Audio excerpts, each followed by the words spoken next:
expressed in this podcast are those of the individual guests.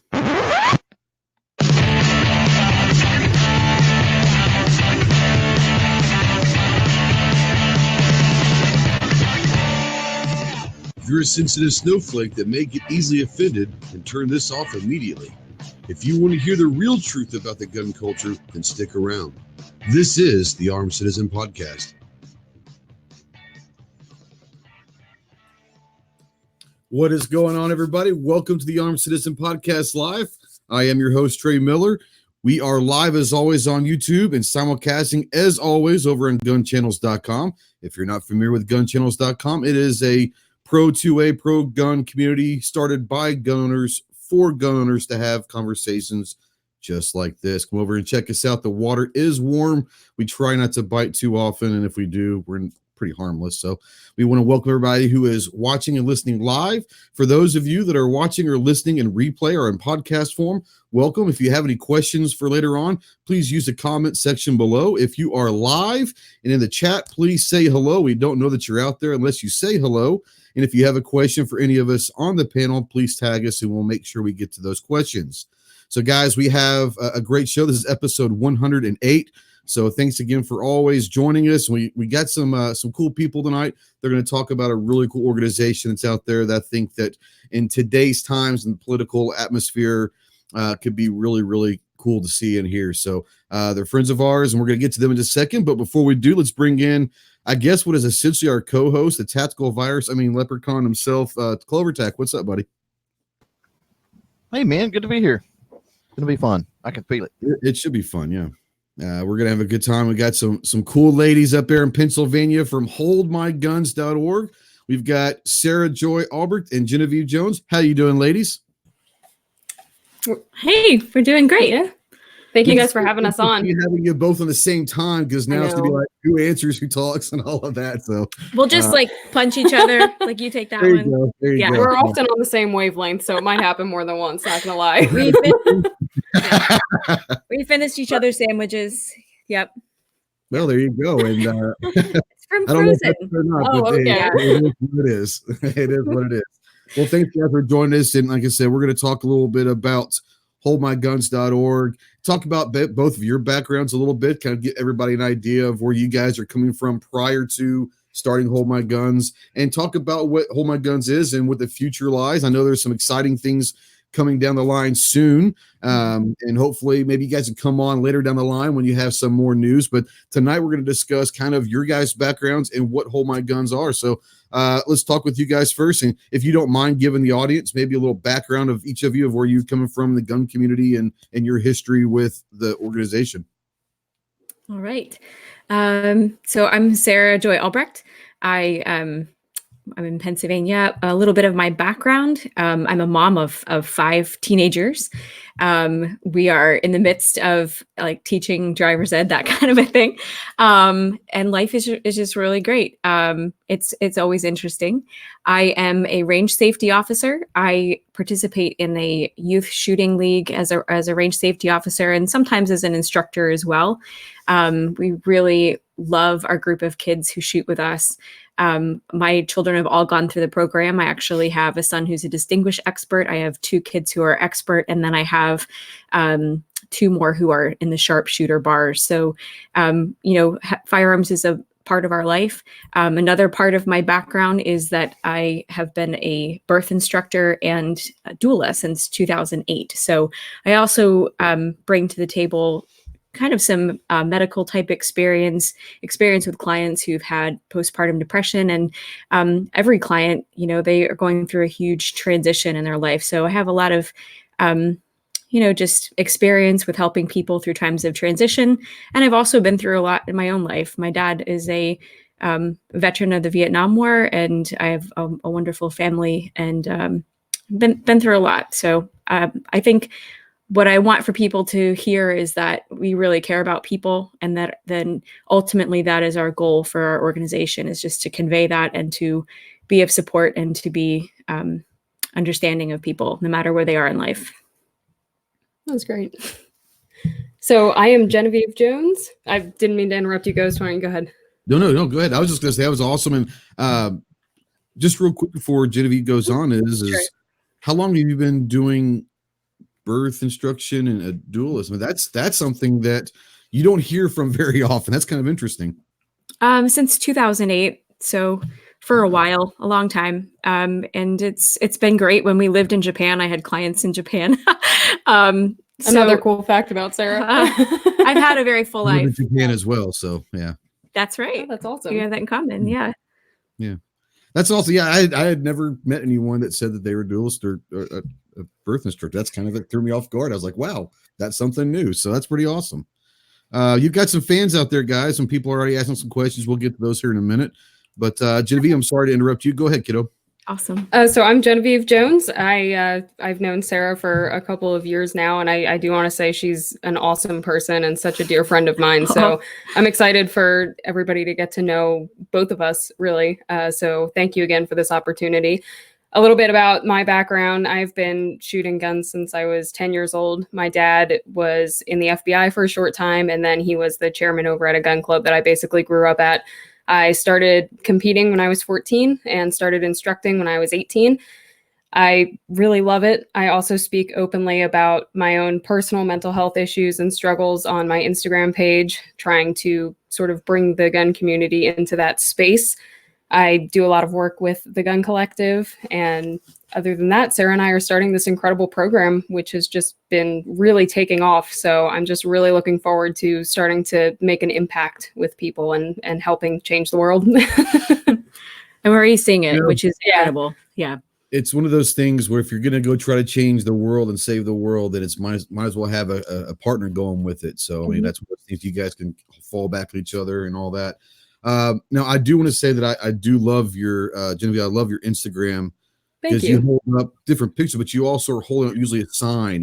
And I used one for the thumbnail, which I thought was awesome. That says something. I mean, I'm going to get it wrong because I don't have it right there in front of me, but you get mental, what is it? You have therapy, but you also have guns. And you don't see that very often, especially in today's climate where everyone's kind of scared. And that's what you guys are trying to do to break down that stigma. But, kudos to you guys for doing that. But your Instagram is kind of cool because you give little bitty signs that you're holding up guns and you have all that. I really have enjoyed your feed. So that's pretty cool. Thank you. That means a lot to me. So guys, let's talk about HoldMyGuns.org. And I put the link out there and I'll be spamming this to chat with the link several times. I'll put the Instagram and Facebook links out there and all that, but kind of discuss with everybody in the audience of how it kind of transitioned into this. What was it, a planned thing to just kind of, hey, let's do this, or kind of the evolution of what you guys are starting and all that? Well, the evolution of it was that last fall, a young woman in our community took her own life with a firearm. And given that I'm a range safety officer and people know that we have firearms, it just kind of became a topic of conversation through the midst of grief in our community. A question that kept coming up that was hard for me to answer was, why didn't they just give the firearm to someone to hold? It was a young woman. She was 18 years old. And so the concern was, if a family has a child who's going through a difficult time, what do you do with firearms? And I started to look into it more. And I realized that it's illegal to do in Pennsylvania. You cannot just give your pistol to someone for safekeeping. There are some requirements that if you need to do it, you can give it to a third party who's appointed by a court, for example, so like a sheriff's department. You can give it to someone who has a concealed carry permit. But even friends who have concealed carry permits might not be a friend that you would trust to tell them that you're going through a hard time. They might not have adequate storage, so it might actually be negligent to give your firearm to a friend just because they have their permit. They might not have a place for your firearm. So there are a lot of questions about, even if it is legal, is it the right thing to do to get other people involved? People are really judgmental about this topic. And so that's part of the approach that we have, is to just be very professional about this. And so as I was brainstorming, what is a professional solution to this that would reduce stigma, that would keep people like, a nosy mother-in-law. No, I have a great mother-in-law, but, in some family situations, if a family member has a license to carry and their holding on to someone's firearm. That really can cause some issues in the family if someone catches wind of it. So we want it to be private. So I came up with this idea: why not utilize existing gun shops or FFLs, because not all FFLs have a storefront, to offer firearm storage. They already have the credentials to do it. They are professional. They're known in their community. They want to do good, and it's an opportunity for them to do that. And it's also something that, people can go discreetly and take care of their business, and that's really important to me. So, and just as a side note, some of the highest groups who are at risk for suicide are first responders, police officers, EMTs.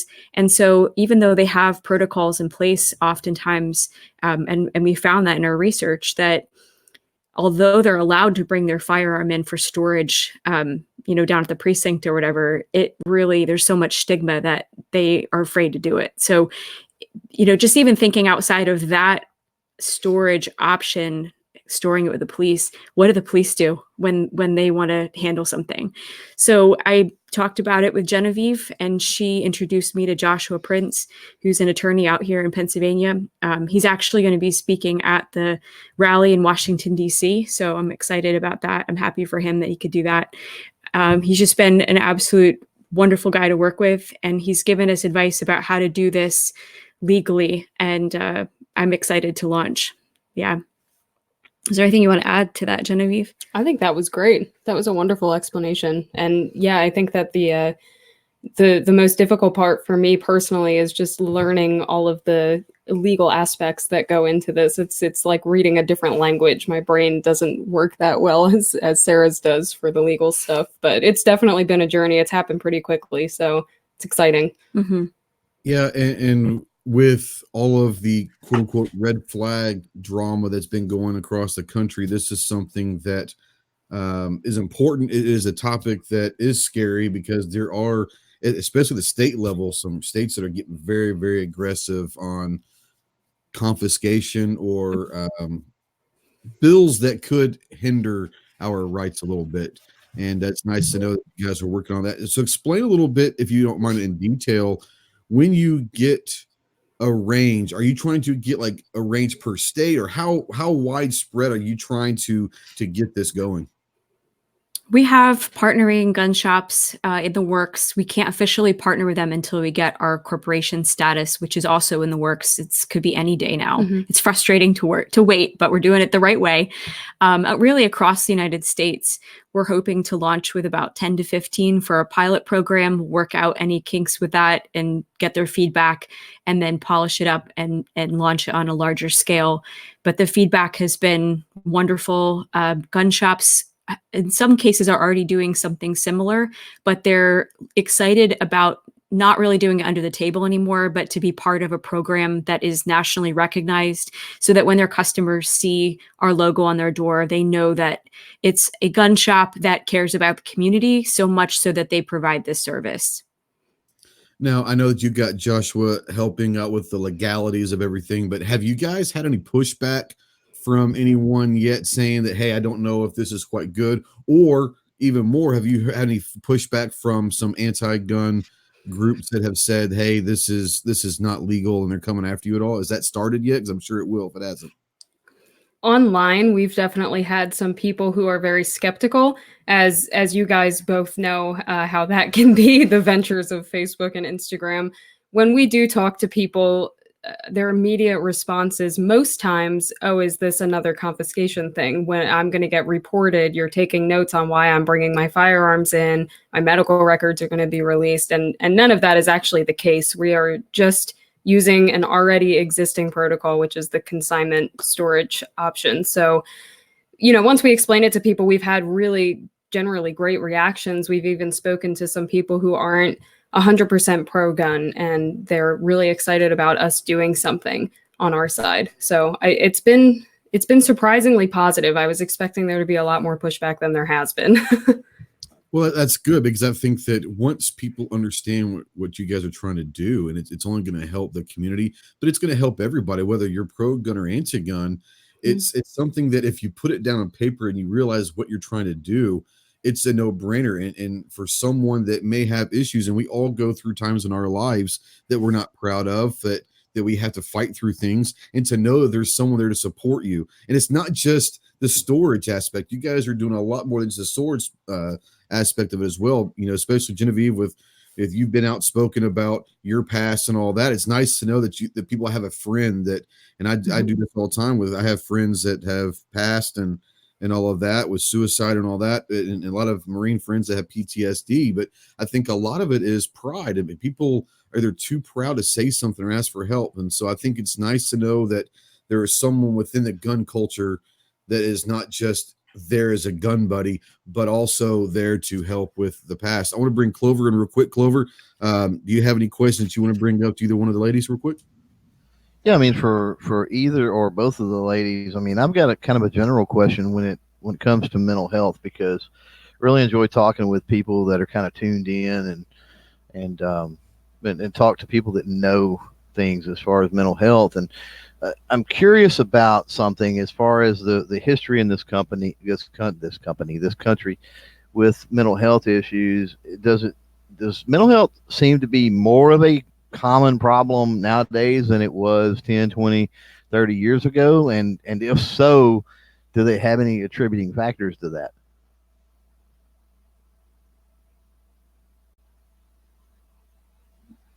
That it is probably about the same. The difference is that we have definitions for everything now, literally everything. And I don't think that that's a good thing. I personally really don't like the idea, and this is me talking as Genevieve, not as Hold My Guns, but I personally really do not like the concept of getting diagnosed with a disorder, because it really sort of, it allows the person to only focus on that. And half of the time when someone's diagnosed with something, it's merely because the doctor wants insurance to cover it. And there's a lot of issues that I could go into for the entire night with you guys here. But I do think that things probably haven't really changed that much realistically. We are just becoming obsessed with defining everything when it doesn't need to be that way. Okay. So in other words, kind of making a mountain out of a molehill in a way. I think in some cases, yes, that it is making a mountain out of a molehill. I do personally think, and this is based on Joshua Prince's testimony, as well as Dr. Simone, that was submitted at our the recent hearings here in Pennsylvania on behavioral health and firearms. But they submitted an extensive amount of research on the impact of SSRIs on suicide statistics that I think is worth looking into. And from what I was reading from the exhibits that they presented, there is very little accountability regarding SSRIs as far as tests and what have to be reported as far as studies that have unfavorable results. And so I do think that that's something we can look into. But I want to be very clear that Hold My Guns is not out to diagnose people, that we are basically providing this service, and we want it to just to be as ubiquitous at a gun shop as taking your shirt to the cleaners. We want for the people behind the counter to just do the transaction as if it were any other transaction and not really get involved with mental health diagnoses, because honestly, they're not psychologists, they're not psychiatrists, they're gun shop employees. So we really want them to just provide the service from a gun shop perspective. And I'm assuming that if you haven't already, there will be, I'm assuming, some talk from within the community that will say, well, if I send my guns and I put them in a gun shop for X amount of time, does my due process gone? And is there going to be a registration? Are they going to keep my serial numbers? Are those questions that have already been asked? And if so, what can you tell the audience as to is that? I think we all know the answer, but it's something that maybe people want to hear and feel more comfortable with. So Hold My Guns is purposefully designed that we as an organization do not see any information about those who are storing firearms at all. And when a firearm is stored, as Genevieve said earlier, it's following the ATF consignment procedure. So they do log it into their acquisition disposition logbook. So there is a serial number recorded as well as the name of that person, but all of that information stays at the gun shop. It is not information that we have access to.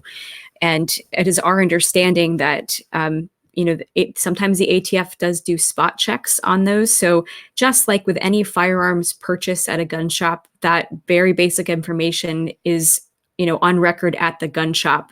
But it is not information that would give away any kind of medical information or anything like that. So we are being very specific in our protocol to just keep it very basic. They don't have to say, they are told not to put any other kind of information down in their logbook. So for those that are just kind of joining in, we're talking with Genevieve and Sarah with HoldMyGuns.org, and it's a wonderful organization that was started, and it's kind of in its infancy. So, and you guys are already getting some really good publicity and spreading the word, but you're just literally starting this out. So, once again, if you're in the position where you need help, and there is a gun store that is going to be partnering up with Hold My Guns, it is basically, if I'm not understanding correctly, it is basically run under a consignment. It is not a full transfer. It is under a consignment basis. So that's gonna help out a lot of people. Am I correct about that? Yes, you are. And it is designed that way so that it reduces liability to gun shops. Like I said, there are some shops who offer a service that, maybe they have just helped customers out. But that can become a liability issue if there is, for example, a spot check at their gun shop, and then all of a sudden there's a firearm that you're just holding for a friend that's not accounted for. So by designing this protocol and coming up with a process for gun shops to participate, it does reduce the liability. What we wouldn't want is for someone, well-meaning to trying to be helping out a customer, but they don't know the right way to do it. And then they end up getting the customer in trouble, and they end up getting their shop in trouble too. Awesome. Clover, you said you had a follow-up. I want to bring you back in.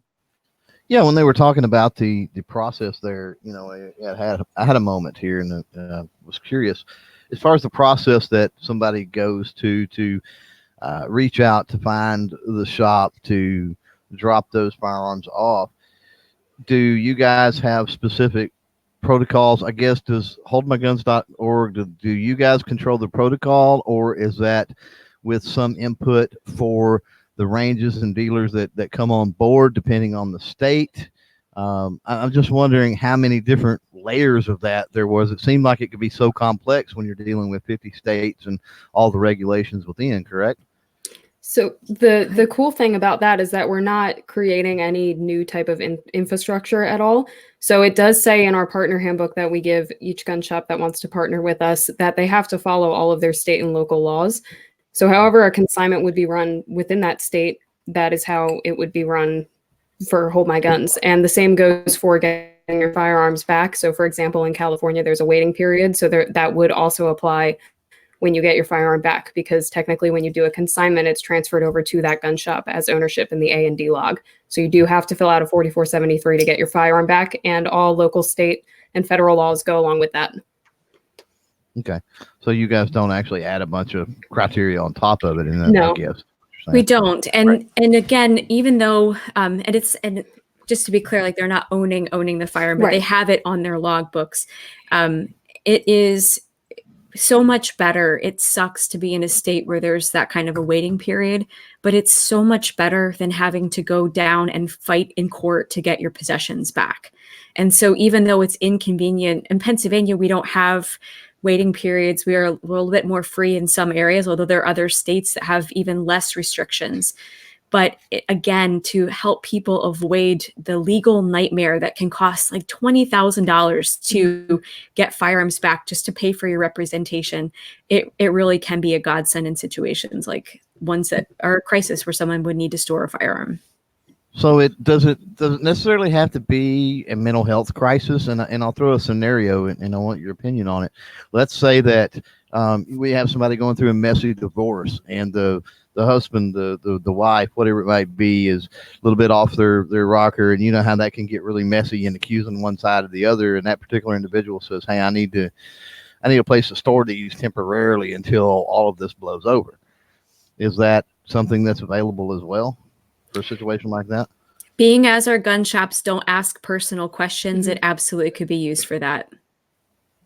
Cool. I got a couple questions from the chat. One of them is, and Sarah and I have had many long discussions, but one of them we talked about this. But Guitar Man Pete wants to know out there: are you guys working or able to work with military veterans with PTSD? Is this going to be all encompassing, or and we'll that's going to lead to a different question here? But right now, is that one of your plans to work with veterans as well? Absolutely. Yeah. There are many different stakeholders and demographics, people who would benefit from this service. Veterans sadly, veterans have gone through a lot. Oftentimes, it doesn't even have to be directly related to military service, but just things going on in their lives and the complications of having been in the service. But really, there are so many people who can benefit from this.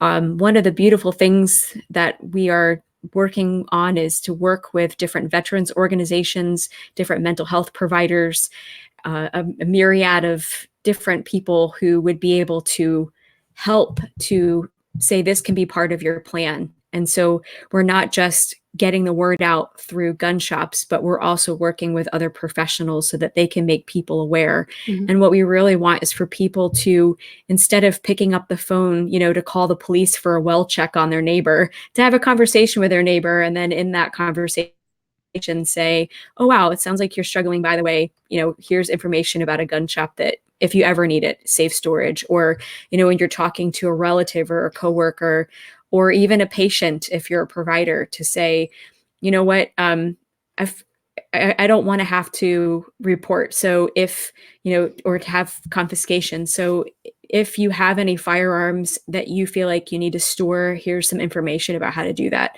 So really anyone from all walks of life can use our service.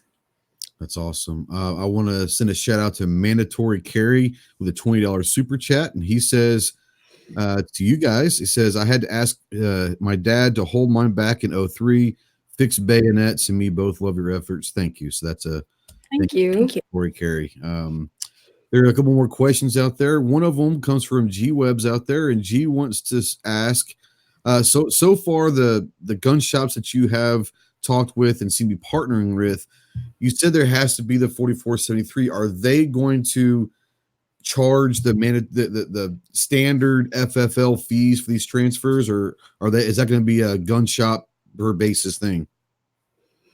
We're still working on that with our gun shops. We've had some mixed not reviews, that's the wrong word. We've had some mixed feedback. Thank you. Yeah. On that. You really do finish each other's sentences. I told you. Yeah. We do not disappoint. We've had some gun shops say they're willing to cover the bill for that.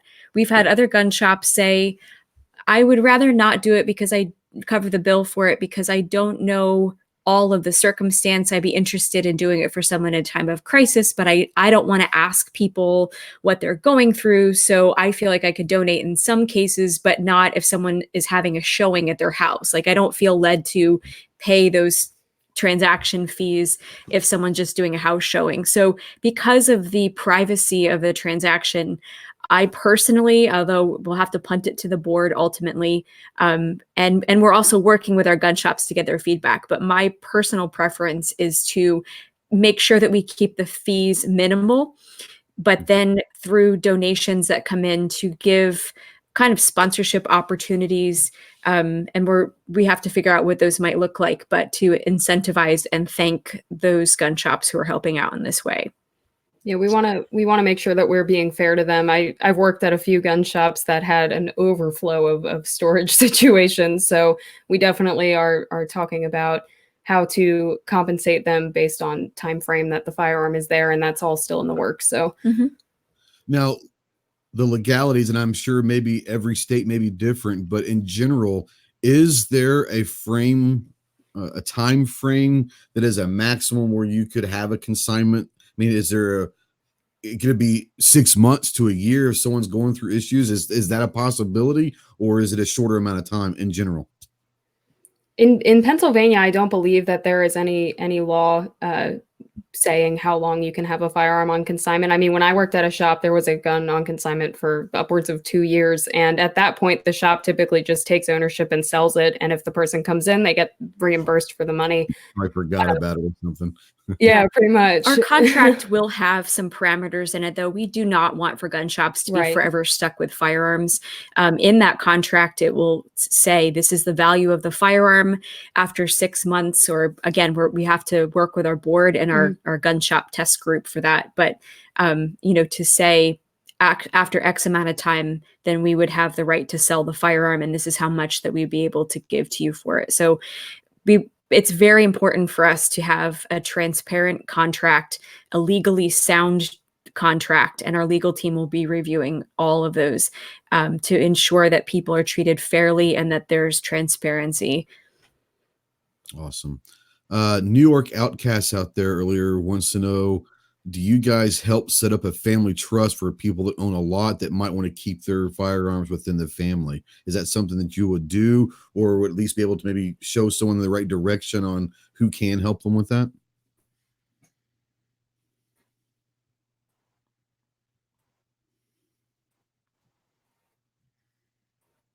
To have reasons, people, this is Hold My Guns is and always will be a team effort. And so if you know of resources that you want to share with us, that you want to offer to people, please connect us, because this is not the Sarah and Genevieve show. We really are about helping people, connecting them, and supporting one another as a community. And the more that the community does that, it will underscore that and help people to feel appreciated and supported by the community as a whole. Mm-hmm. Awesome. There was another question, and I'm sorry, I'm just going through the question out in the chat, but I think they're valid questions. So Sure. One of them says, from Guitar Man Pete, says, what happens if someone gets red flagged while their guns are in storage, but they're flagged permanently? What would happen in that scenario? Go ahead. Sorry. So when the person goes to pick up the firearm, again, they will have to fill out a 4473, in which case it will ask, have you been adjudicated mentally defective? If you say yes, then they would not be permitted to give the firearm back to the owner. So at that point, it becomes property of the gun shop. Now, I know we have to discuss to our board about what we would do in that situation, where they might sell it and who the money goes to and all of that. So that's definitely something that still needs to be talked about further. Yeah, we have thought about it, though. The service is for people who are not prohibited. And I think, honestly, that we want to help people before their private situations become public ones. And so it certainly is an incentive, if you're going through something, to make sure that you really stay above board and get the help that you need. So hopefully people will not get flagged in the interim. But in the contract, it will say, these are your options. So if you find that you're suddenly prohibited, then you would be able to sell your firearm. So it is something that we hope doesn't happen to people, but it might. And being able to connect them, every gun shop, they have local resources as well. So, gun shops around here know great attorneys. And so hopefully, again, with that network of support, we can say, let's connect you through our local shops to help in their area for those things. So, but it is a service that is for people who are not currently prohibited. Right. Clover, I want to bring you in. Do you have anything that you want to ask at this point? Yeah, I've got to get the mute to work correctly. I really love the way that HoldMyGuns.org and you ladies are, I don't know, the phrase that comes to mind, and it's simply from the creator sphere, is niched down, right? You guys are not out there trying to solve the whole world's mental health problems and stuff like that. You found a very important niche, one lane, and you're working really hard toward those specific tasks.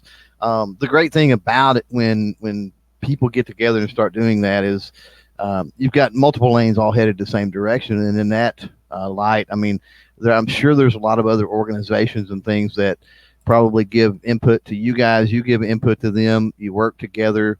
Are there other organizations that you're currently working with or pursuing to work with to kind of mutually help with each other's projects? What do you think? I mean, the biggest goal of ours right now, because we just started this less than a year ago. So our biggest goal right now is to get in touch with gun shops to really create the partnership so that as soon as we get our approval for our official nonprofit, we can actually launch that pilot program. And we would love to see more avenues open up from this, educational programs, partnerships with different people. I think that right now, currently, we're just really focused on getting up off of the ground. That's the main goal, because then we can start doing things from there. Mm-hmm.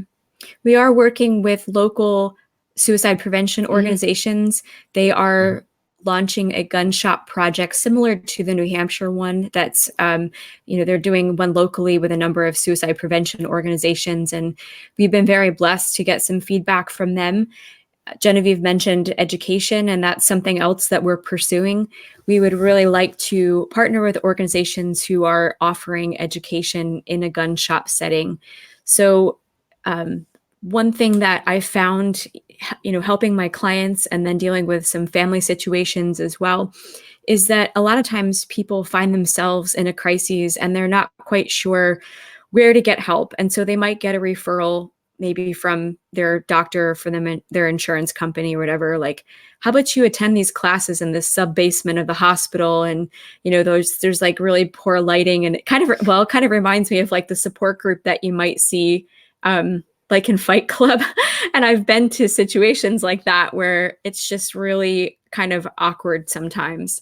And so part of our vision is to offer classes or workshops in our gun shops that are just kind of like, hey, I'm going to go check out this event. There's a person speaking today who I want to support who lost his legs. I'm just spitballing here. Like maybe they lost their legs in a motorcycle accident. They were really, they used to be at the range shooting all the time. Then they disappeared for a little bit and now they're back. And I want to hear about what made them so resilient. What are the things that helped them? How did they handle this, devastating setback? Having people share testimonials, or maybe having first aid classes that could include what to do, mental health first aid, or how to help people who are having a panic attack. Like all of those things lend themselves to great community workshops.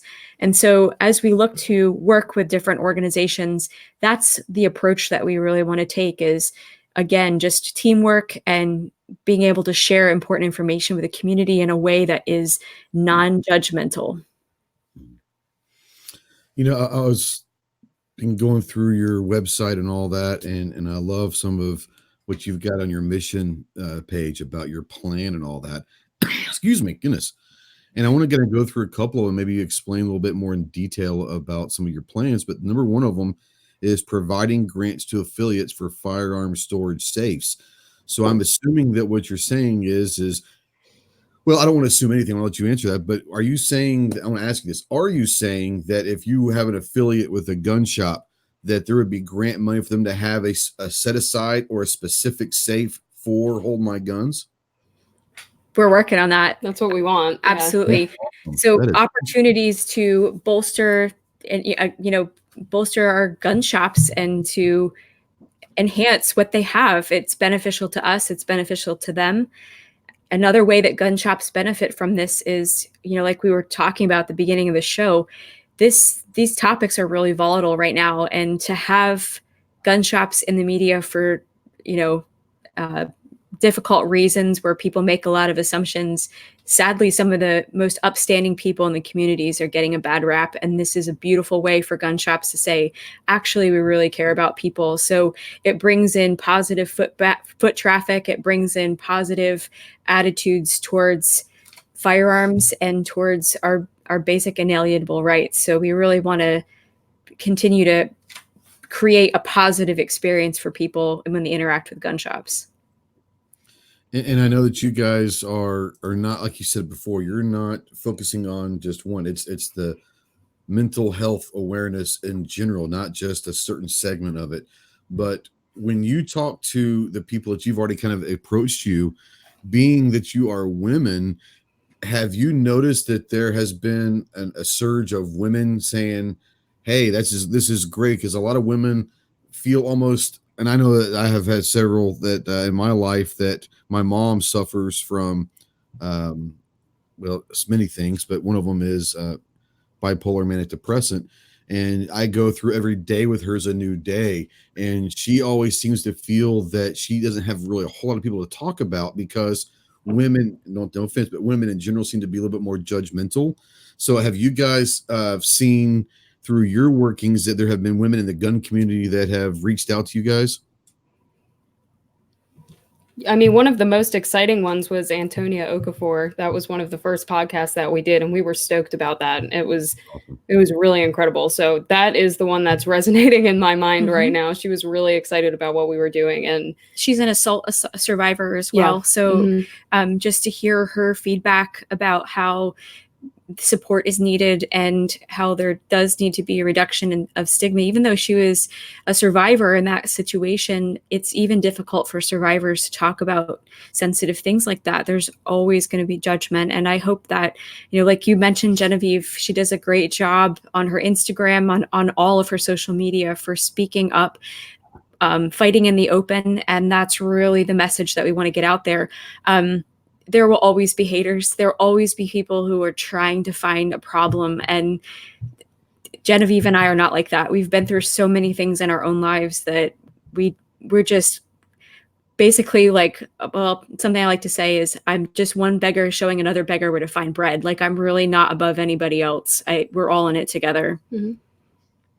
Yeah. And I love the fact that this is not something that is going to try to bring, you're not trying to solve the world's problems. You're not trying to solve mental health. You're trying to make people aware of it and give them a safe place. There are a lot of people that I know that I've lost in my life that felt like no one was there, even though they knew probably in the deep recesses of their mind, there was always someone there. But that's part of the problem is pride and the feeling that no one's there, that you're alone. And I've got very good friends that are working in the mental health awareness realm as well. But the cool thing about it is I think that from the gun community side, the first thing that when you hear of a tragedy happening, the first thing that at least our side goes to is, well, that person's crazy. He's really not one of us. No. They are one of us. Everyone's part of us. And we have to make sure that if we want those 2/3 of all gun violence crimes are suicide, instead of trying to just shun them away, why don't we actually try to help lower that number? Because if the suicide number goes down, then the gun violence number goes down as well. So I think that it's a very important time right now, especially with the 2020 election cycle getting ready to kick off, is that we have to make sure that everyone in our community and our culture understands that there's always someone here. So I'm sure that you guys are on a specific task with the gun storage, but I'm assuming you guys are open and available to anyone that might want to get a hold of you guys, especially maybe Genevieve, that's got some past. That I'm not saying I'm going to put you on the spot and say, hey, you're here. I want the 800 number, but I'm assuming that's something that is going to be very important. If someone wants to reach out, I'm sure that you guys, especially being women, might be able to do for them. I would love it if anybody needs someone to talk to, please go and send me a message. My Instagram is Beyond the Unknown. You can contact me on there. It means a lot to me when people share things that are hard to talk about. I actually, I have pretty severe OCD, and I made a post about it, and someone sent me the nicest message, and they said that they were going to show my page to their daughters who have the same thing to show them that they can succeed. And I literally have the message printed out and taped on my desk right in front of me, and they motivate me. I mean, everybody who has been supporting me inspires me too. So I just want to do the same for everybody else. And on our Instagram, we do have a post that so many people have just put a quick bio about themselves. It was probably about a month ago. There's like a blue background, but it says, if you're someone that people can reach out to, will you please leave your name in the comments? And some amazing people have left on there, hey, this is a little bit about myself. If you need to talk, here's how you can get a hold of me. So we are trying to cultivate that in the gun community. It's not simply, yes, firearm storage is part of it, as you're saying, Trey, but it's also about cultivating a community of support and caring about one another. And it has always been our personalities both of us to just be there for people. And I even tell my clients in the birth world, call me anytime, day or night. I know what it's like to be up in the middle of the night and having a screaming baby and not have anyone to talk to. And, it's in moments like those where you just don't even know what to do. To have people that you can reach out to can make all the difference. And so that has always just been our MO. It's really important. And we hope that other people will be inspired to be there for other people as well. You never know when it's going to be you. You don't know what's going to happen. I don't know what's going to happen when I go drive home tonight. Your life can change in an instant. And that's why it's really important for people to just get rid of the stigma and understand this could be any of us. And instead of being judgmental about it, to look for ways to love and support each other. Yeah. And I think that's important within our community because I think we'd all agree that the vast majority of the inhabitants of our culture are or try to be macho. Okay, let's just say that. And sometimes the macho doesn't allow them to accept and recognize vulnerabilities. And that we all go through times in our lives that we're just not right for a few days. And something happens. I mean, I was not right there for a few months at the beginning of the year. And people like Clover and G, some people that are dear friends of mine, kind of helped me stay positive about some things that were going on. And I think that is something we need to do. Instead of trying to be this macho person and all that, we all just need to understand that if you are having problems, there are people within our community that you can feel safe in talking to. Clover, do you have anything you want to bring up real quick? Yeah, I want to chime in on that just for a minute, because it's not, I know the word community is getting thrown around, but this is a human condition. And something I see in this country that it concerns me is the lack of, I guess, compassion is the word, for our fellow man. We can disagree vehemently politically. We can disagree vehemently socially. But, I mean, do you really enjoy seeing somebody struggle and go through strife and be in pain? No, I mean, I don't think that's normal for people to think that way. So I think we need to be more attentive, obviously at the neighborhood, the community level of what's going on with people, try to get them help, as early as possible if need be. And sometimes, here's the thing, and it's already been said, people just need an ear. They just need somebody to listen, and somebody that they is paying them some attention and actually cares about, or seems to care anyway, whether you really care or not, seems to care what they're going through. And then, obviously I think if we can practice that more, we went from the times of the block party barbecues and, everybody hanging out and kids riding bikes up and down the streets, all day, every day, and families knowing each other that live next door, into a culture and a world that's stuck in our cell phone and stuck in the virtual world. And I'm saying this with no camera on an internet show, right? So raise my hand, guilty. But we have to make more of an effort, I think, to get out and spread that positivity and compassion in real life. I have a question for you guys. I'm putting you on the spot, but I know, right? I didn't know what they were getting into. I know. Wow. All right, and we've had a great night. We'll see you later, guys. So, if you'd like to answer it, I'm open book. Trey, a moment ago, you were talking about how Clover and GWeb and a couple of your friends were able to reach out to you. Can you talk a little bit about that and tell us what made a difference in that situation? And how can someone, you're asking about, you talk about the more of a macho aspect, and we're women. So can you talk a little bit about what does that look like for a man, and what are things that can help men? What is a better way that we can, as a culture, how can we improve in that area? It's a great question. Yeah. My father had a massive stroke and has been left paralyzed. And we've been going through this since December 30th, and he's been in and out of hospitals.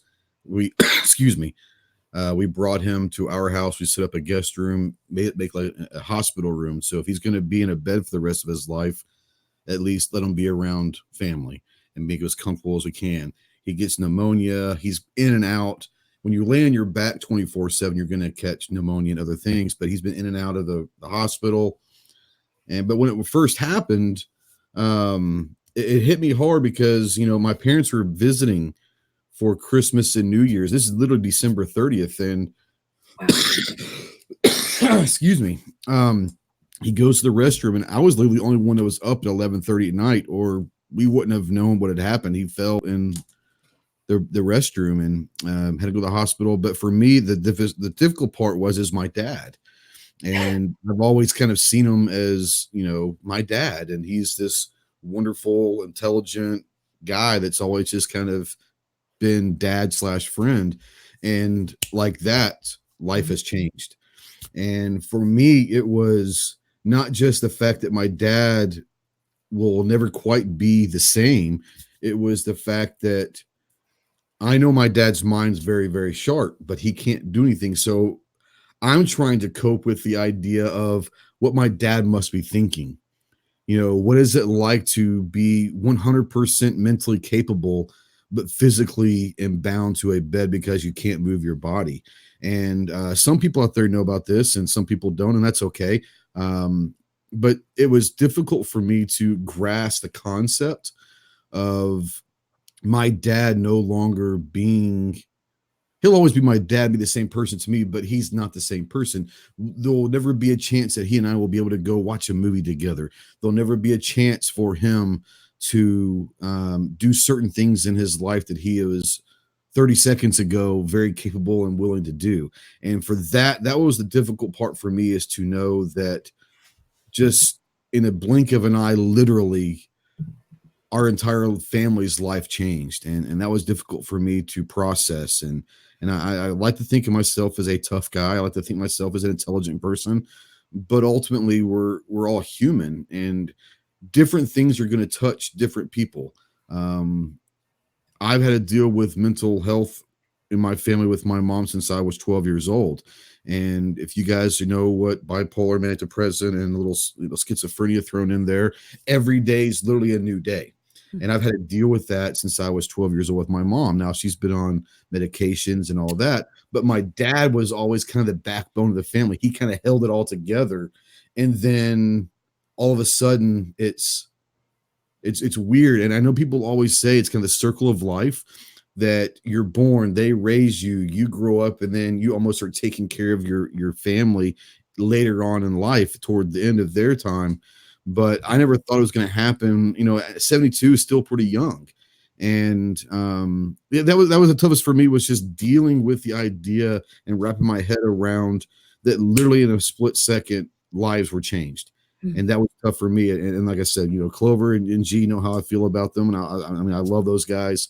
And they were always there for me. And there were other people out there as well that were always there for me. But I kind of tend to lean on a couple of people in my life within the community to kind of keep me going and motivated and say, hey, take some time off, this, that, and the other. So that was nice for me. So publicly thank you to Clover and a G and all that. Gizzard Gary out there is another one, and other people that have let me vent on them.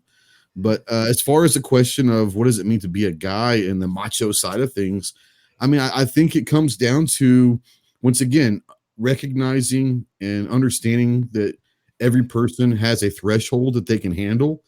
They're going to be vulnerable at sometimes, and sometimes you need a help. One of the greatest stories I ever heard was about the guy in the hole, and people were asking about the ladder and all that. And the guy jumped in the hole and he says, "What do you do?" And he goes, "I've been here before." And so that's one of the greatest stories ever is, there's always someone out there to help. But this is going to sound stupid. I'm not trying to be profound at all, but I think one of the most macho things you can do is ask for help. And people don't believe that. And sometimes you have to let your guard down to really find out who your friends are. And there are some really great people in our community that are always there to help. But that's kind of my story. And it was one of those things where letting people in, like I said, I didn't tell a lot of people, but the few people that I did trust, I let them in. And, there's no judging, they're there. So yeah, it's been a wonderful time to know that some of the friends out there that I thought were close ended up being closer than I even anticipated. So yeah, I don't know if that kind of answers. I was kind of blabbing. I'm sorry. I don't really talk about it a whole lot. So I was kind of going off the cuff, but I hope that it kind of explains where my situation is. Thank you for sharing that. Yes, thank you. That was beautiful, and I'm so sorry you're dealing with that. I do understand from my own personal experiences, and it's really difficult, and I applaud you for being able to share all of that online with us and me, someone you just met. So really that takes a lot of guts, exactly like you said. So we're honored to have heard your story. Mm-hmm. It's a brave thing, isn't it, to, even just sharing your own story, like you were saying, like it's the real macho thing is just to be willing to say, yep, I'm here, and to find out who your friends are, and to just let down that, pride and be vulnerable and say, okay, now what? Now what do I do? That takes a lot more courage than just to continue to wallow and to be on a path where you're not improving. But it also takes courage for friends to come alongside when someone's not actively asking for help, and to say, hey man, you seem a little bit off. Do you want to talk? Like, what's going on? How can I help you? So I'm really grateful that friends reached out to you and that you were able to talk to them as well. And it's not much different in the female world. It's not. Genevieve is someone that I've called late at night just after a really tough day or whatever, and she's always been there for me. I really appreciate her friendship. And it is hard to find close friends who are not judgmental. In the Instagram world, there are a lot of people that we interact with, or YouTube or Facebook or all the social medias. But I really think it's great to focus on a few friends that you really can be real with. And I want to emphasize that too, that in a culture of mass media and social media, sometimes we get so caught up in how many friends, how many likes we have, that we ignore our real friends. And so I want for people to walk away from this podcast tonight and think about, are there people in my periphery that maybe I can check in with and see how they're doing, and help them to come up with, if they want, a plan for improving, or even just a plan for me to bring over a meal, or to help them run some errands and take some pressure off of their life. It can make a big difference. Yeah, I mean, absolutely. And that is something that I think everyone could appreciate, is knowing that a support system is really what it's about. I mean, let's be honest. Support system, no matter what you're going through, is something that is important. Clover, I want to bring you in, and I know gone through some stuff, and I'm not going to put you on the spot, but they did ask both of us if you're willing to. But I know that you've been through some stuff. No, I mean, I'm okay with it. I mean, as far as some personal things, I mean, I've never been to therapy or anything like that I know of. I'm blessed like that. That I know. But I'm not going to say that I don't, and continue to suffer with some issues. And I was thinking about it when you asked that question, and while Ghost was talking, and I think from a guy's perspective, I think a lot of it, I think a good word to throw in there is control.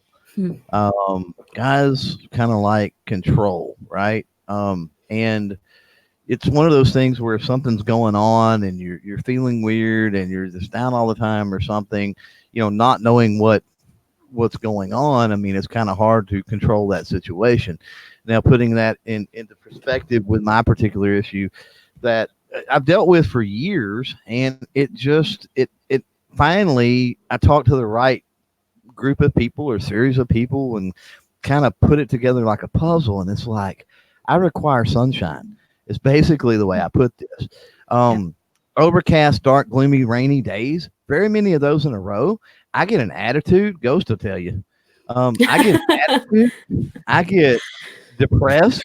Yes, not on a huge scale, but it's there, right? It's under the surface. I'm aware of it. He's a little shorter. He's I would say he's not an attitude. I would say that you get a quicker trigger. How about that? It changes me. It literally changes me. And I hate the Texas heat, but I love the Texas sunshine, apparently. But here's the thing. Once I figured out that it's like, oh, okay, I'm okay. It's just raining. The sun will come out tomorrow, so to speak. This too shall pass. However you want to phrase it. And then once I realized that, I can make it through this. This is a temporary thing. I know what causes it. I know the trigger for it.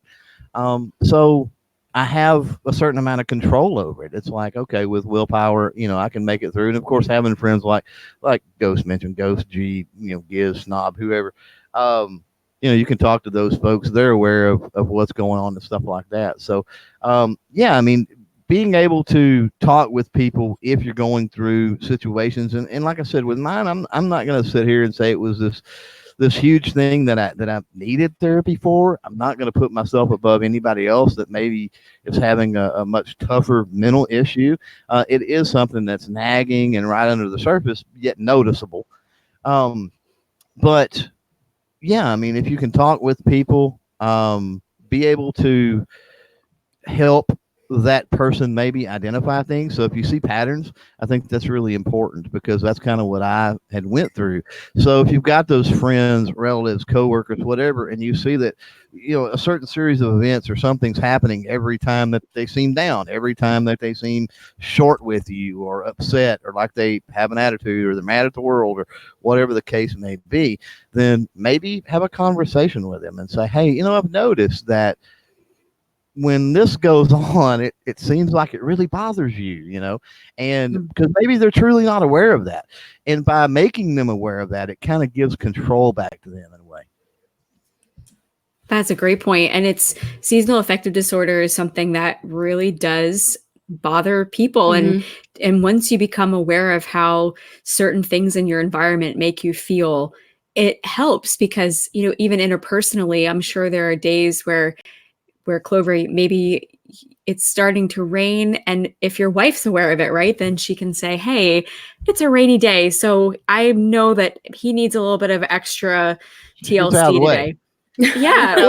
or that's great, because it's to have a spouse to know when to speak and when to listen is so important. Mm-hmm. And again, just being aware of the things that, a day that I'm aware of that is always hard for me is my birthday. My grandfather died on my birthday in 1997. He was given the wrong blood during a heart surgery during the transfusion post-op, and he died on the table. And so before my grandma passed for years, I would have it on my calendar to send, I found the most beautiful, expensive, it was worth it, bouquets to send to my grandma on my birthday. And so I knew that day was coming every year, and I would head it off by ordering flowers ahead of time. And it would make me feel so much better on that day to wake up knowing that flowers were being sent to my grandma. And it was a day that I was able to have a little bit more control over that day, rather than just being a swirl of a mess, grieving for my grandpa, but to find a way to just brighten my grandma's day made a big difference. So solidarity on that. It's good to know you can't really have control unless you know what you're dealing with. You can't come up with a strategy unless you're willing to talk about it and to be honest about the things that are bothering you.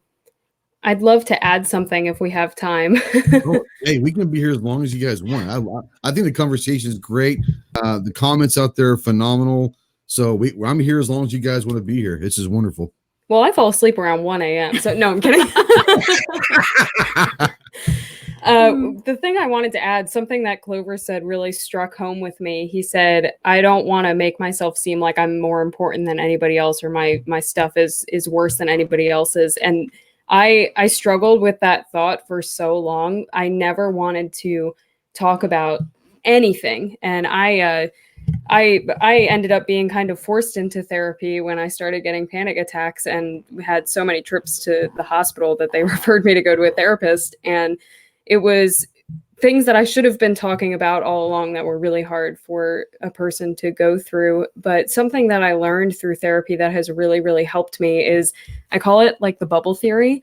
So if you imagine this bubble of our experiences, and the worst thing that we have ever felt is the worst thing that we have ever felt. So something that my mom and my friends would always say to me when I started talking about things is, oh, you shouldn't complain about that. There's starving kids in Africa. Yes.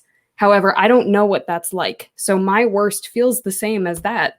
It feels the same as their worst. So I try to not anybody else, and, and vice versa. Maybe in one scenario, someone's complaining about their parents not buying them a new pair of jeans. And I'm like, wow, I've been through so much worse than that. Like, how can I show you sympathy right now? And I have to remind myself, my worst is my worst, and their worst is their worst. And it all feels the same. So I try very hard not to over-validate myself or under-validate myself anymore, and just realize that we are all connected and it doesn't matter. We all go through the same stuff. We all feel the same stuff. So let's just be there for one another. Sure. Even like in a moment of road rage, like, oh yeah, some people will say, oh, you're just driving home. But I mean, in that moment, you're like, okay, I just about died there. Thank you very much. Yeah. So you don't want to minimize what you're going through. You want to take it seriously. And you want to kind of take stock of, why do I feel this way? And then think about, well, what are my principles here? And my principles are, if this happens, then these are the things that I know to be true, and I'm going to think through them. But again, you can't, if you're just always making yourself really small and you're not willing to talk about things. And I want to say too, like, you have to have the right people to talk to. If you talk to someone and they're always just trying to minimize what you're going through, or they're always trying to one-up you, they're probably not the best person to hear you. And I encourage you not to just say, oh, I tried to share my story. I tried to share what I was worried about and I got shut down, so it must not mean anything. That's not true. You just need to find someone else who's willing to listen to you. And again, Genevieve and I are here, and there are many people who have reached out and said that they're available too. Yep. Yeah, I think that is very important. Going back, what you were saying is trying not to, you and Clover were saying, trying to make my problems bigger than anybody else's and all that. But that's part of the problem, is you can convince yourself that your problem's not as bad as others. So there's no reason for me to go get help when there's people out there that have bigger problems. But like kind of what Genevieve was saying is at that moment, your problem is the biggest problem in your life. And if it means going to get help and all that, I think one of the biggest things that we all have to keep in mind is we should all be able to tell the people that we love and care about if something's a little off with characteristic traits. If you guys see something out there and someone that you love or care about, don't be afraid to, in a kind way, approach them. I'm assuming that approaching someone is okay, is it not? I mean, I've always kind of gone that would say, hey, everything okay? Pull them off to the side in a private way, or say, hey, give me coffee and anything. And I think that goes a long way to, don't always wait for someone to come to you and say, hey, I've got problems. If you can identify that someone's having problems, I think that's one of the ways to fight through this, is to say, hey, this person may not right now have the courage to ask for help. So I'm going to go ahead and interject myself into this problem and say, I'm here to help if you need it, or let's just go talk. So I think maybe that's as important as anything is, through your experiences, have you guys had that time of frame when someone offered help that you didn't think you needed at the time, but you ended up needing it? Good. Heck yeah. We all have. I am so just tough and really prideful to the point where it almost killed me. I ended up having pretty much an emergency hysterectomy a couple years ago. I actually lost my fertility when I was 27 years old after I suffered a miscarriage. And I, thanks. It was really tough, but it was really hard for me to talk about, and it was really hard, to lose my fertility so young. And then later on, I actually had a hysterectomy. So it's complicated. I know you don't want to hear about all that stuff, but I basically had necrotic tumors that caused the miscarriage. And then when they opened me up to figure out, what is this 8-centimeter necrotic tumor in there? In that surgery, I lost my fertility. Then we moved to Japan like 2 years later, or no, 2 weeks later. I'm so upset about this. You can tell it's making me upset, but it's important to share it. So we got to Japan, and thank you, hon. We got to Japan, and it was really interesting because our shipping container was delayed over the seas. And so we didn't get our stuff for like 2 months. And it really hit me how just God provided in that situation to like have a delay for my belongings, because I'm so tough. I would have soldiered through it and probably made things a lot worse trying to like unpack for my family of 5 kids and my husband. But then when I came back, I continued to have these ongoing health issues to the point where I was just absolutely anemic and I just couldn't really leave the house. I was really struggling. And so I ended up having a hysterectomy, but I had some friends who didn't my BS, and they didn't take it when I said, "Oh, I'm fine." And I didn't know Genevieve then when this happened, and I wish I did. But some of my friends were like, "Sarah, you are really sick. You haven't left the house in a really long time." And people would bring over meals. My husband was traveling a lot overseas at the time, so it was actually him who called a doctor for me to find out about a hysterectomy, because I had gone to so many doctors and they were all just like, "Well, you have 5 kids, you have hormonal issues, just deal with it," that kind of a thing. And they were really belittling to me. And so my husband pretty much just found me like really, really sick. And he just said, we're not going to do this anymore. And we're going to get some help. And we're going to go outside of our network of doctors who are absolutely no help. And so anyway, just to have, I was kind of rambling. It's a really hard thing for me to talk about, because I was never supposed to have children. And then all of a sudden I had 5. They're all 14 months apart and I have 2, they're 18 months apart. And then to lose a baby, and then to lose my fertility in my 20s, to go through all of that, and just to have people, come up and say, "Oh, are you having any more kids?" Like that kind of a thing. They're all so close together. When's the next one due? And then meanwhile, I'm like literally dying, from severe endometriosis. I had it so bad, it was in my appendix. I woke up without an appendix from the surgery. So I know that there are people listening. They're like, some people are like, "Oh my goodness, girl issues." But, there are many people who have spouses and girlfriends out there who have some pretty severe women's issues. And I just want to say they're very difficult to go through. They're very emotional to go through, because it really affects who you feel, how you feel as a person. If you're valuable, like if you can't have children, there's a lot of stigma to that. If you have, physical issues that keep you from participating in things that you love because you're, having pain or whatnot, it's a really personal thing to go through. But I learned in that so many people have gone through similar things. So many people have had miscarriages. I believe today is actually it's like infant loss day. And so wow. Anyway, it's actually pretty pertinent to be talking about this. But again, we don't know what people are going through in their lives. We don't know the gravity of the hurt that they've gone through. And so it's really important for us to just say, "Hey, I'm here for you." And something I've learned from parenting 5 teenagers is that you can't always just say, "I'm here for you. Call me if you need me." Sometimes the best thing to do is just say, "Hey, let's go see a movie."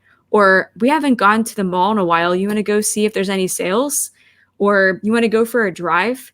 And so when you're talking to people, it's something that really just made me upset when I was really sick, or when my husband was traveling, is how people would treat me like I had a problem.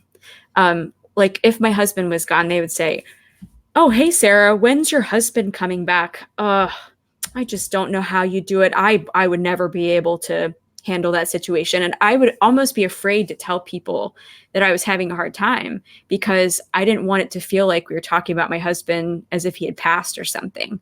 So I think when people are having a hard time, something that really helps is when we just treat people like we care about them. Mm-hmm. And instead of saying, "Oh, wow, things must be really hard," just say, "How about you come over for dinner? We made extra tonight. We'd love to have you."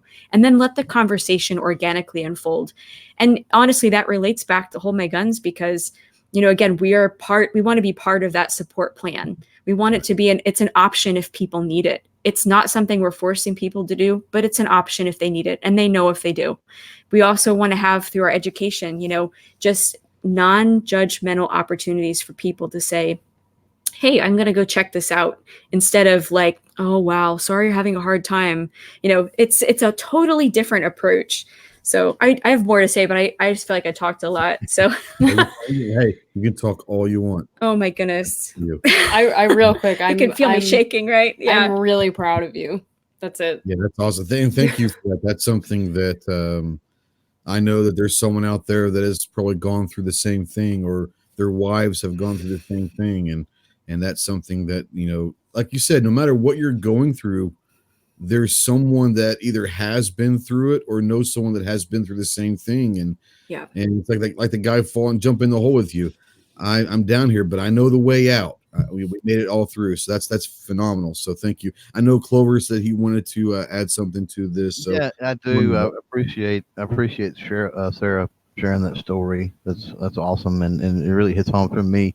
And I want to talk to the guys out there specifically, because one thing that I think guys, they don't realize, and when you started talking about that, this really was the thought that got into my head, that for fertility related issues, guys are like, woohoo, I can't get anybody pregnant anymore. It's not a big deal.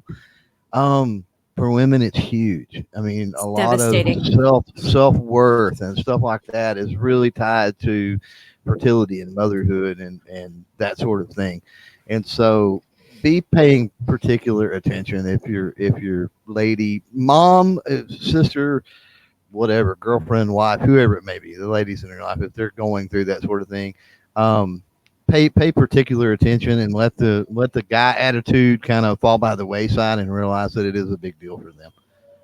Yeah, I think that, like, oh man, I love you so much for saying that, Clover. I really wish that people, men and women, understood that it's really a matter of identity. And anytime someone's struggling with something that really is an integral part of who they are, being a woman or someone who's, totally different, like their identity is maybe being in the military or, there's so many other things, being a police officer, being a parent, anytime that something kind of starts to chip away at something that is a big part of who they are, those are times when just to be on the lookout for friends. Even a big move. Growing up, I moved over 20 times before I got married. And so just having knowing what big events can kind of be a trigger for deep feelings of needing to have a little bit of control. It's good. It's good to be aware of it. And and I think something that people, women especially, just kind of dovetailing on what Clover was saying, men out there, if your wives are going through fertility issues, if they've gone through a loss, one of the best things that you can do is just continue to assure them of your love for them and to make sure that they know that their identity is not just in loss, or it's not just in what their body's physically doing, but that they are loved and that they're beautiful for so many other reasons too. And Genevieve, you've said similar about mental health too, that it's not, your diagnosis is not your identity. You want to talk about that a little bit? Yeah, sure.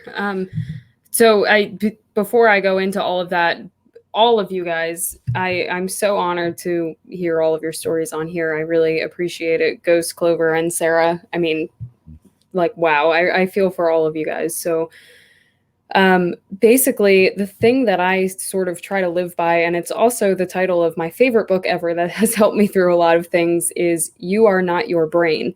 And people fight me on this all the time because they're like, well, then what are you, right? So we all have intrusive thoughts that we might not want to have. If you're depressed, thinking I'm a failure, if someone goes through something like Sarah did, maybe they're thinking the same types of detrimental thoughts about themselves. And we are what our values are, and we are what we believe in. We are our outward actions. We are not our intrusive thoughts. We are not the things that happen internally that we cannot control.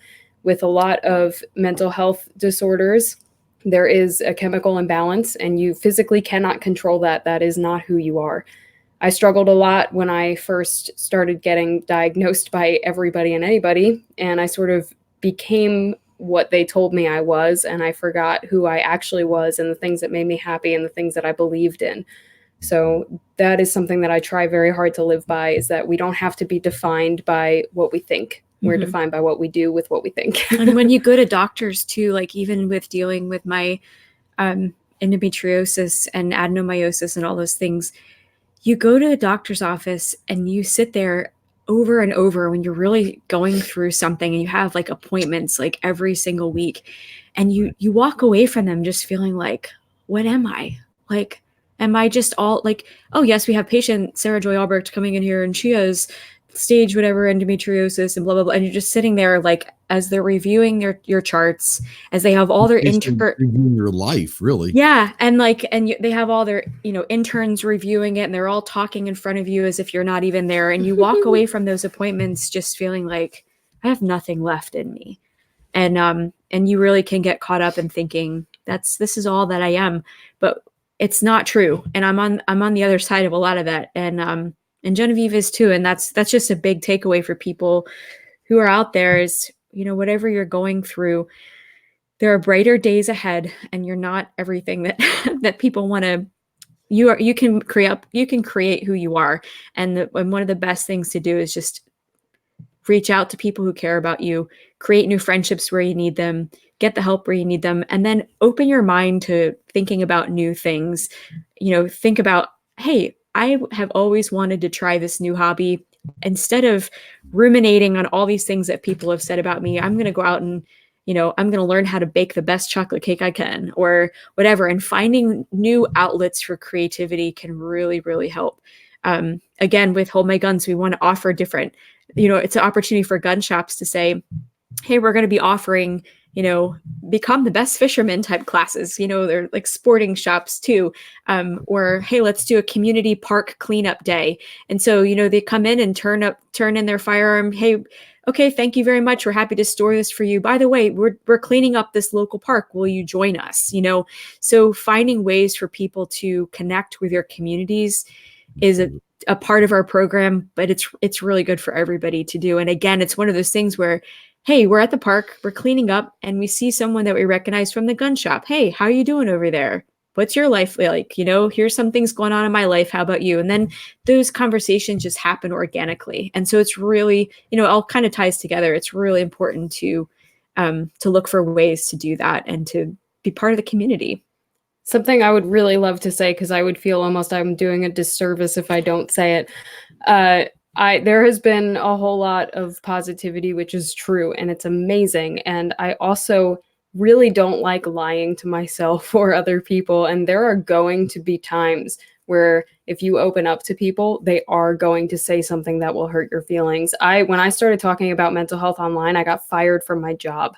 So there are going to be people in our community who will not accept this. And if there's something that I want everybody to take away from all of this, it's that you're listening to 4 people right now who will support you unconditionally no matter what. So people are out there, and I just don't want anyone to get discouraged if their first or 10 times talking to someone is negative, because that might happen, and that's still okay. There's people out there who exist that aren't that way. Don't lose hope. Yeah. I love that message. And yes, there's always going to be, as Sarah said, there's going to be haters, and there's just going to be people that are going to utilize whatever weakness that you have to make themselves feel better and more important. But, I went through growing up, I went through the dark side of the bipolar manic depressant, where my mom would not leave her bedroom for a month at a time. We saw the dark times. And because she felt, and I asked her one time as I got older, I said, do you remember that, Mom? And she's like, oh yeah, I remember that. And I said, what was that all about? And she basically said that she was embarrassed. She felt that everyone knew what was going on. Everyone knew that she had gone to the hospital, and everyone was going to talk about her. So in her way, that was her defense mechanism. Now, I've also heard from a lot of people that are also in that situation that is normal, where sometimes they will seclude themselves from the rest of the world for an amount of times. And that's just how they deal with things. But like you said, everyone's going to go through it, but understand that no matter what you've gone through, there is someone out there that has gone through it as well. And if you contact one of us, and we personally, haven't gone exactly what you've gone through, we probably know someone that has, and we can at least put you in contact with someone that you might feel comfortable talking to instead of us, because they've gone through exactly what you've gone through. But I think the message has been wonderful tonight, and thank you so much for everyone. Genevieve and Sarah and Clover and everyone out in the chat has shared some stories as well. But just the spirit of togetherness and acceptance, and allowing yourself to be vulnerable, and allowing yourself to receive help and ask for help, is something that I think it goes well beyond the walls of the gun community. This is a human thing also. So thank you so much for that. I want to kind of start tying it back into Hold My Guns here. If someone is having issues and they know that there's potential of confiscation or whatever that may be, if they want to get a hold of you guys, they want to utilize Hold My Guns, is it simply contacting you through the contact sheet of your website? I mean, is that as simple as it gets? info@HoldMyGuns is probably one of the best ways. It's the email that connects you to both of us. So we would be looking out for that. The website, HoldMyGuns.org, Instagram, HoldMyGuns.org. And I mean, we're really vigilant about stuff right now, which is keeping us up very late at night, but it's really important. It's all good. So. Yeah. And we will have a drop down on our website once we greenlight our pilot program. So people will be able to find a location near them. Right now, we have partners waiting in the wings. And so if there is someone out there who does need crisis firearms storage, like Genevieve said, just send us a note at info@holdmyguns.org and we can help you to connect with people who have storage. In the chat, someone had asked about larger, stashes. What's the right word of firearms? Trust idea. Yeah, we do have some storage partners out there who have warehouse space available, and it might look a little bit different for storage, but we can help you connect with them if you were to need storage for a large collection. And also someone else mentioned in the chat asking if we were going nationwide, and that is our goal, is to be nationwide. Yeah. Hey, speaking of the nation, we're going to be in Washington, D.C. Oh, yeah, we are on the 2nd. Both of us will be there. Also, my dog is freaking out, and I'm sorry if anyone can hear him barking. I have a puppy shepherd. All right. They can't hear him, I guess. Okay. Yeah. We've had you on here for a while, and I apologize, but the conversation has been, I had no idea it's been an hour and a half. The conversation It went fast. Yeah. But I want to give you guys some time. I know we just put out the website, and I've kind of flooded with Instagram and the Facebook, but I want to ask a question also, because I know that you guys have some things in the very near future that you're excited about, not with the incorporation, but also the board, and you've got a nice group of people on the board. So once that all happens and you're able to start moving on as this nonprofit organization and you're official at this point, what's the first thing that we can look forward to seeing from Hold My Guns once everything is ready to go?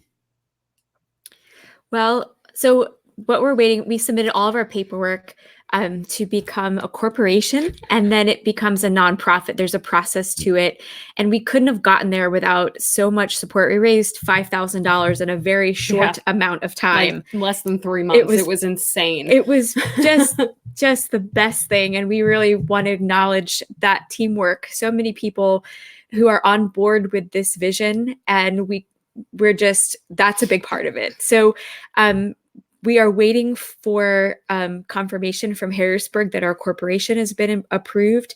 We have a board that we're putting together of some amazing people because of the sensitivity of the kind of work that we're doing. We've been legally advised to make sure that we have our corporation status before we start announcing our board members. But I think that you will find that they are friends in the firearm community who you already know and love. And we also have some people on the board who are in the mental health community as well, one of our board members does not own a firearm, but he is incredibly supportive of preserving his patients' rights and everybody's rights. And so it's really wonderful that we have just a diversity of thought on our board, but everybody has that common thread of, let's get people support when they need it, and let's protect people's rights. So I can't wait to make that announcement. And that'll probably be the first thing, is that hopefully we'll be able to maybe go online and do like a round table and just have people be able to ask questions. Yeah. And then once we, as a board, as these things go, there are formalities. We have to have an official board meeting. We need to vote on all the fun legal stuff that I love. I know, but we have a great team, and we also have a great team of supporters in the community as well. So from there, we'll have our legal team review all of our policies and procedures, and we'll make sure it's really important to us to not create a liability for people. We want to have this to be rock solid. We know that it is, there's always a little bit of risk. We know that people are by doing this, gun shops doing this, that they're willing to, take on a little bit of risk. So we want it to be as low risk for them as possible, and having a great legal team. We've announced Josh, and oh yeah, he's the best too. I don't think we could have done much better than that. But we're paying for, he's a friend of ours, but we're paying for his services, and his services are just amazing. So those are the next steps: getting the legal review, and then launching. And then from there, with a pilot program, we'll get feedback for about 6 months, maybe shorter, depends on how things go, but just iron out any wrinkles in that. But again, as Genevieve was saying, this is already a process that gun shops use. We're just using the same protocol in a fresh way. Yep. There's a question from someone who just kind of joined a little bit late. Just saw that. And wants to know, how would this program, if you have time, if you don't have time, we have time. Yeah. But I think it's a great question. What does that happen if you're in a state that already has red flag laws? So again, like Sarah touched on earlier, we have a goal of preventing personal situations from becoming public ones. So if you are struggling and you are in a state that has implemented red flag laws already, you still can use our program. And I could talk about like hours and hours about how much I hate red flag laws and all of the inconsistencies with them. However, the point of this is to say that private matters should be maintained as private matters. So if you are struggling and you're in a state that has red flag laws, and we happen to have a partnering gun shop in your state, please take advantage of that if you feel like you're in a position where you need it. And hopefully it can prevent anything from becoming public or having other people aware of it and reporting you and doing all of the things that abide by red flag laws. So please take advantage of our organization if you are in a state with red flag laws. We hope to be launching very, very soon. We're any day now. We're waiting for our approval for our nonprofit. It's been backlogged a little. It should have happened already, but we're hopeful that it should happen any day now. So. And really, when there's self-governance, which is a big theme of ours, that when there's self-governance, it really does take the teeth out of the government stepping in and doing something, because you're already handling your situation. And it's when things get out of control that, people, that you start having interventions. So again, we want to help people get the help they need before an intervention is necessary. We do hope that it will do that. And we also hope that it will be a catalyst for, Genevieve and I are both in the firearms industry, but we're hopeful that other industries as well will think about coming up with solutions that allow their customers to take care of the things that they need to take care of, whether it's, in the pharmaceutical industry, in the banking industry, whatever it might be. There are problems out there that people are facing.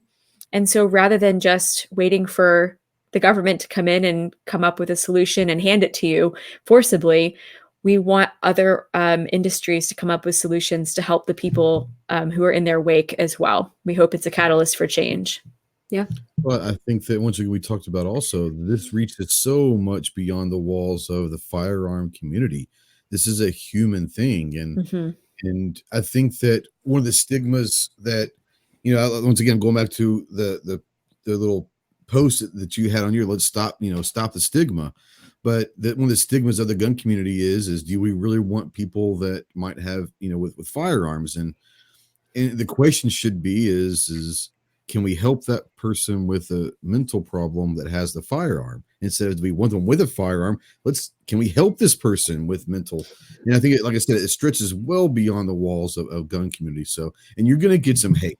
You're going to get hate because it's unknown. It's new. There are going to be people that are skeptical because there are a lot of tinfoil wearing MFers in our community that do not believe in giving up their guns for any way, any reason, whether or not they need to or not. So you're going to get some hate. You're going to get some people that question every single thing you do, but I'm pretty sure you guys are pretty strong enough to handle yourselves. I want to bring in Clover. Do you have anything that you want to ask before we close this out? No, I think I'm good. It's been a great chat. Appreciate it. And Monty out there said he comes to see these chats to learn about the intricacies of a high point. Oh my gosh. But this chat was a nice surprise. The crew covers it all. Are you guys High Point fans? You know, I will say this. For what it is, I am a fan of what it is. And I will say that the carbines are actually pretty solid. They're not bad. They're not. I was pleasantly surprised with them. Yeah. The handguns run to a point. They really, I will say that they are heavy, they are ugly, they are not the most preferred, but I've been a very big proponent of they will run, and if that's what you can afford, I'd rather you have a $150 high point that runs than not have anything. So I'm a fan of what it is in general. They double as a tomahawk, I like to say too. So for whatever reason. In case you're out there in the boat with your boating accident, it makes for a great anchor as well. So. Yeah, there you go. Exactly. So many positives. I want to give both of you guys a chance if there's any last minute plugs of things that you want to get out to the public, where you might be on some other new podcasts or anything, so people can find you as much as they can. While you're doing, I'm going to flood them with your website, Instagram, and Facebook. Thank you. Thank you. Now, I want you guys to have a few minutes to talk about what's coming up and spread any word that you want to. Go ahead. Okay. Like we said, we'll be in Washington, D.C. at the 2A rally. That's going to be on November 2nd from 1 to 4 p.m. And John Patton is going to be speaking. And he's part of the Gun Collective, which Genevieve is also part of the Gun Collective. So if you're already not part of the Gun Collective community, check them out too.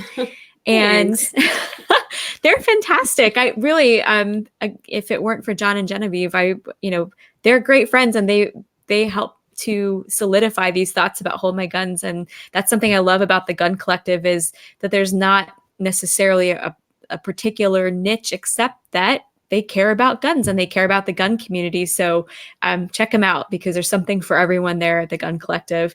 I make their ballistic gel, by the way, and we're getting ready. She does, and it's incredible. Like pristine. There's never anything in it. It is so clear. If you guys watch any of the videos, say thank you to Sarah for that. It's really, I enjoy making that, and it's a good, like, quiet afternoon for me, stirring all the pots of gel. That's a whole other thing, but I love the work that they do there.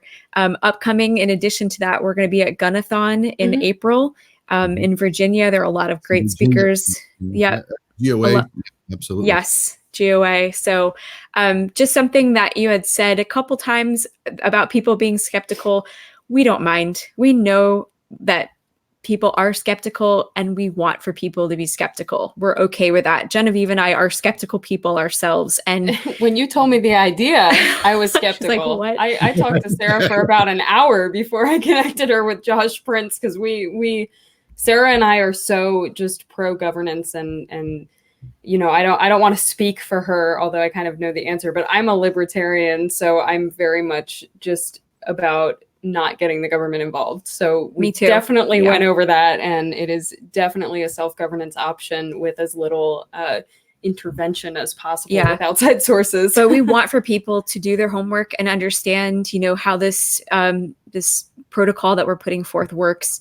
We're always happy to answer questions about it. And we understand that, not everybody's going to be, it's not going to be a service that everybody wants to use, but what the message that we want to send to people is to have a plan, because you never know if you're going to be very discouraged because your dad has a stroke, or if you're going to have a whole week worth of rain, or if all of a sudden you lose a baby and find out you need to have a hysterectomy. You don't know these things that are going to happen. And so it's really important to have a plan in place. And one of those things on that plan can be a plan for your firearms.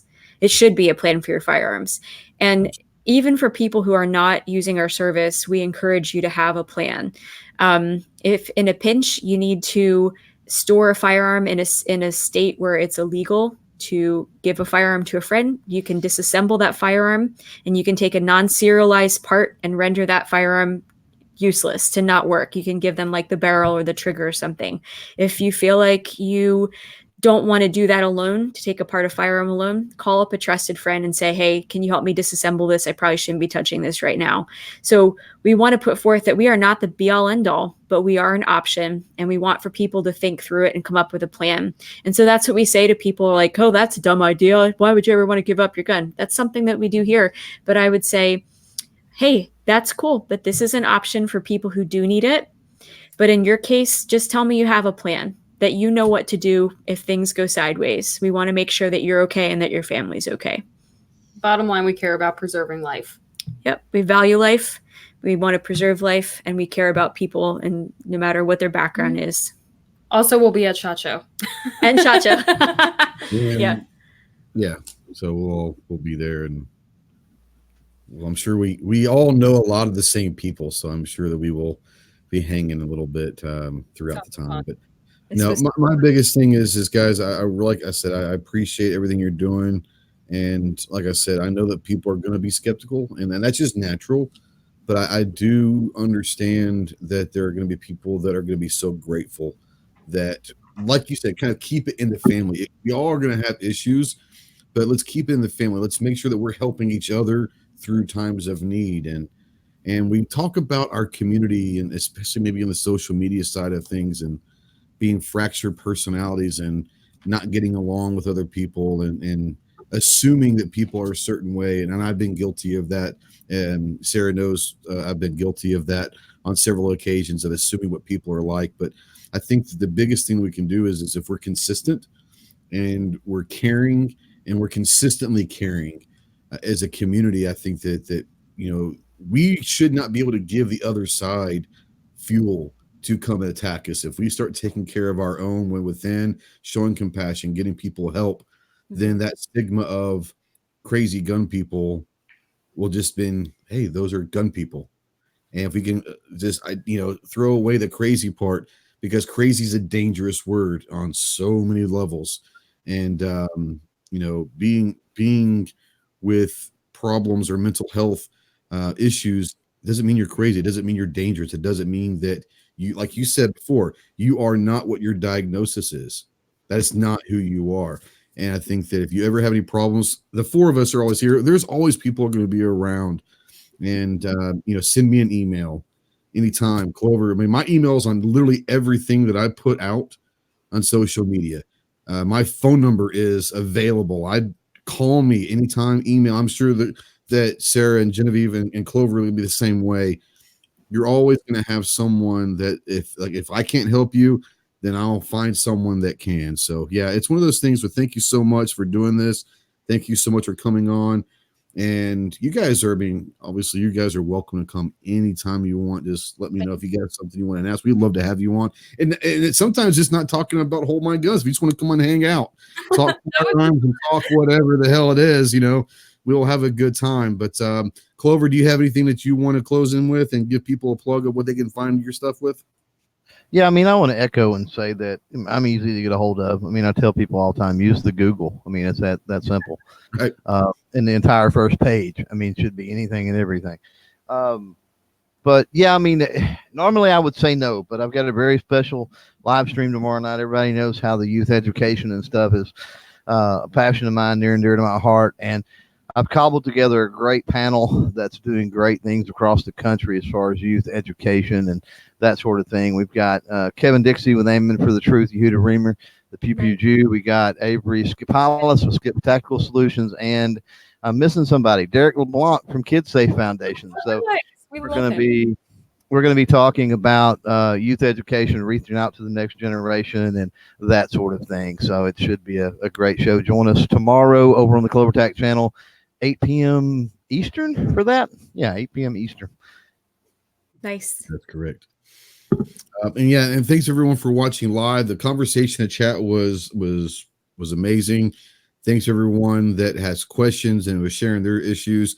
If you're watching or listening in podcast form and replay, if you have questions for myself or Clover or Sarah or Genevieve, use the comment section. And if it's for them, I'll make sure they get those questions and we'll get them answered for you. Because the last thing that we want is for someone not to ask something that could be important. So ask any questions, and we'll make sure that we get those comments or questions to them, and hopefully they can help you out and all that. But I want to thank you. There's some people that came in late, so thank you for everyone that stuck around for damn near 2 hours.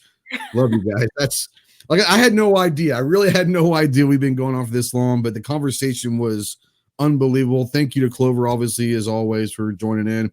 Thank you, Sarah and Genevieve, for jumping in, and we'll see you guys soon. And like I said, make sure you get out there to the range, become more proficient with your firearm.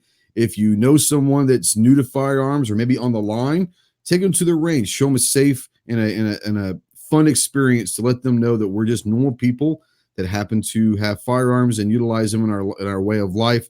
Show them that we're normal, everyday people just like them, that we're not some scary person that's evil. Evil's out there, and God forbid evil shows its face. We're here to support and help everybody with that evil. So make sure you get out to the range, be more proficient, find some instructors like these guys. And especially if you're women and you're in the Pennsylvania area, get a hold of them, go to the range with them, and let them know that you're new, and it's okay to want to be in gun industry and gun culture and be a woman. We need more of them to come out, because you guys are a big part of the culture, but you seem to always be quiet about it. And we need you guys to understand that we're welcoming. We're not, the idiot guys that say, oh no, you can't come to the gun range. Guys, I'm all for it. My wife does not like guns. She's from Japan. She grew up in a culture that did not have guns. She does not have a problem with me having them, but she has told me, don't ever ask me to go to the range. So, but understand, if your wife is enjoying with guns and she wants to go to the range, and guess what, guys? That means you get to go to the range more. So bring them into the community.